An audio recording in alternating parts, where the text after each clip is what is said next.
c'est que le Saint-Esprit que Jésus-Christ leur a transmis, cet esprit-là soit avec eux. Et avec cet esprit, ils pouvaient faire beaucoup de miracles, beaucoup de guérisons, beaucoup de délivrances. Vous voyez, tant que l'Esprit de Dieu et de Jésus-Christ les accompagnait, ils étaient capables de faire ceci, ils étaient capables de faire cela. Mais voici que l'Esprit de Jésus-Christ leur a fait de fou. Devant ce cas-là, où ils devaient chercher. Pourquoi est-ce que l'Esprit n'a pas été présent à ce moment précis? C'est des gens, comme je vous le dis là, qui sont attirés par la nourriture. Ils n'ont pas le temps de jeûner, ils n'ont pas le temps de prier. Ils suivent Jésus. Et régulièrement, on nous dit, quand des moments arrivent, c'est Jésus qui se retire et qui prie. Jésus se retire et il prie. Jésus se retire et prie. Alors, on se pose la question, et les apôtres, qu'est-ce qu'ils font en ce moment précis? Qu'est-ce qu'ils font en ce moment précis?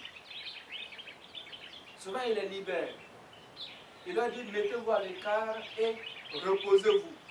On ne nous a jamais dit qu'ils se sont retrouvés à un endroit en absence de Jésus et qu'ils ont prié. Donc on peut le supposer. Si des gens qui ne prient pas chassent un démon, le démon ne peut pas obéir. Et à force de manger et de beaucoup manger, ce côté-là.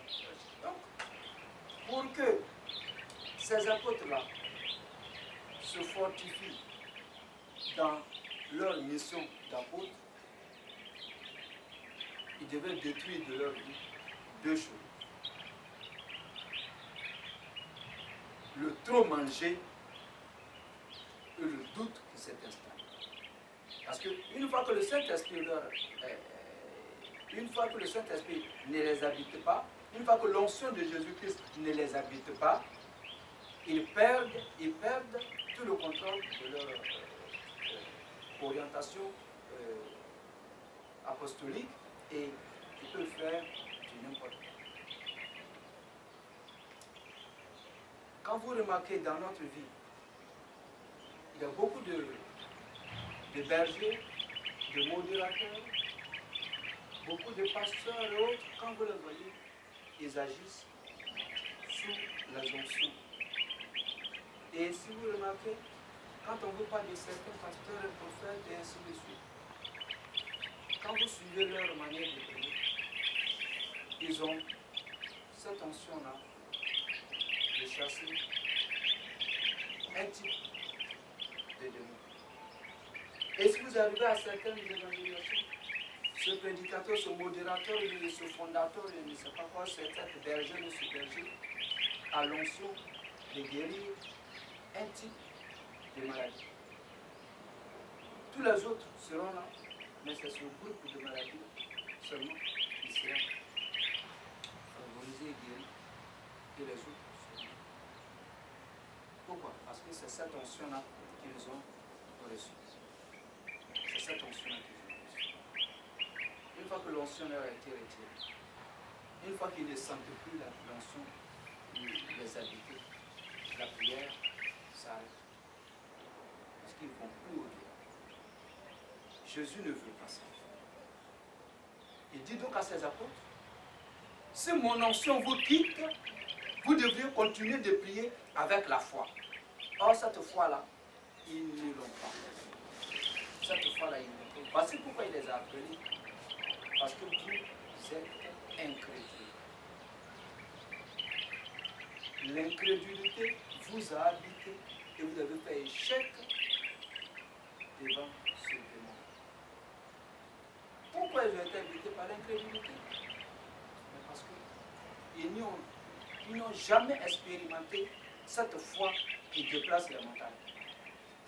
Voici pourquoi ils sont surpris quand Jésus maudit un arbre que le lendemain a séché jusqu'à la racine. Et c'est ce texte-là que nous allons lire maintenant. Jésus va donner une leçon. Parce qu'ils croient que ce que Jésus-Christ fait là, ils sont incapables de le faire. Et Jésus-Christ leur enlève ça de la tête. Ne croyez pas que vous êtes incapable. Vous êtes capable de faire tout ce que Dieu fait. Et voici comment. Et voici la raison. Nous allons donc, chers amis, ce matin, continuer notre réflexion sur, parce que vous êtes incrédule, parce que vous manquez de foi, avec le texte de Marc chapitre 11. Marc chapitre 11.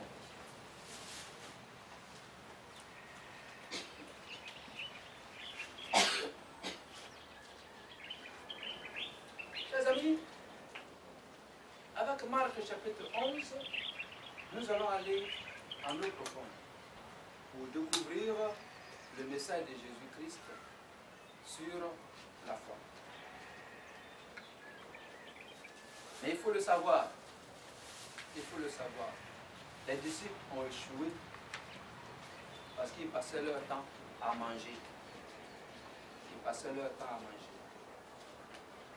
Mais à partir du chapitre 17 de Matthieu, ils ont compris qu'ils devraient jeûner et prier. Alors ils se sont souvenus de Matthieu 9. Quand l'époux leur sera enlevé, alors ils jeûneront. Et nous avions découvert cela dans les actes des apôtres où effectivement les disciples ont jeûné.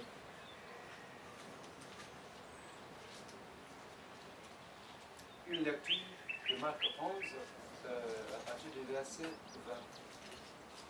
Marc 11, verset 20. Au matin, en repassant, il voit le figuier desséché jusqu'aux racines. Pierre alors se rappelle et il dit à Jésus, Rabbi, regarde le figuier que tu as maudit est tout desséché. Jésus répond, ayez foi en Dieu.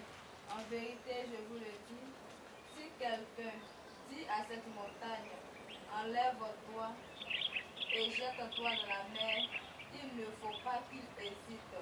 S'il croit de tout son cœur que ce qu'il dit va se faire, eh bien oui, il l'aura. Aussi je vous dis, tout ce que vous demanderez dans la prière, croyez que vous l'avez reçu et vous le recevrez. Quand vous êtes en train de prier, si vous avez quelque chose contre quelqu'un, pardonnez, et votre Père qui est dans les cieux vous pardonnera aussi vos fautes. Voilà, chers amis, un message fort. Un message fort devant quelque chose que les apôtres trouvaient de spectaculaire, d'invraisemblable. Il ne faut pas croire, il n'est pas bon de croire les livres. Il y a et donc, ils croyaient que ce que Jésus-Christ a fait était impossible à eux. Alors Jésus leur dit non, ce n'est pas impossible. Ce n'est pas impossible. Je voudrais entendre la version de notre soeur. Vas-y. Moi, je l'appelle version terre à terre parce que ça nous permet de... Le matin suivant, en passant le long du chemin, il voit le figuier. Il est complètement sec jusqu'aux racines. Pierre se souvient de ce qui s'est passé et il dit à Jésus, « Maître, regarde, tu as jeté une malédiction au figuier. Il est devenu tout sec. » Alors Jésus dit à ses disciples, « Croyez en Dieu. Supposons ceci. Quelqu'un dit à cette montagne, va-t'en et jette-toi dans la mer. Je vous le dis, c'est la vérité. Si cette personne n'hésite pas dans son cœur, mais si elle croit que sa parole va se réaliser, alors Dieu la réalisera.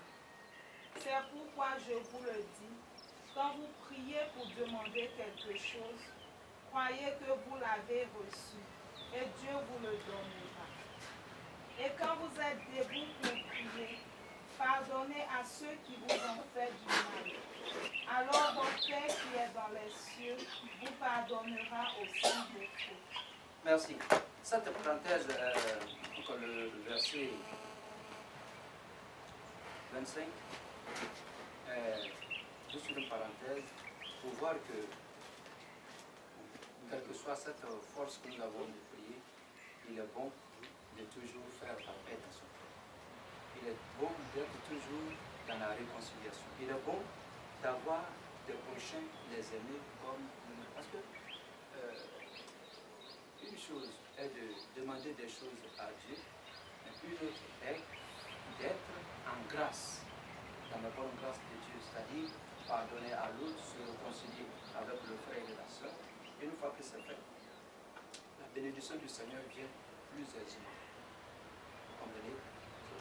Mais voici le problème que je pose. Jésus a détruit un arbre.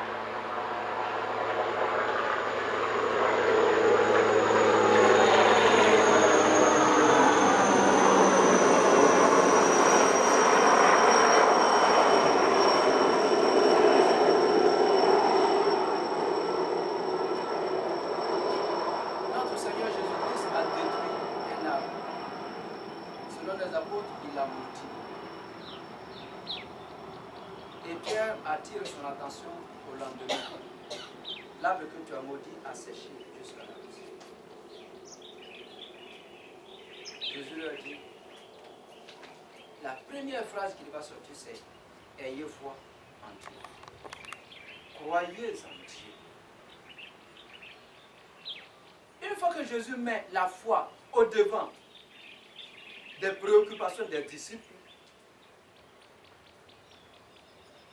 il leur donne la clé de ce que lui vient de faire. Il leur dit comment est-ce que ce sera facile pour eux aussi de faire ce qu'il a fait.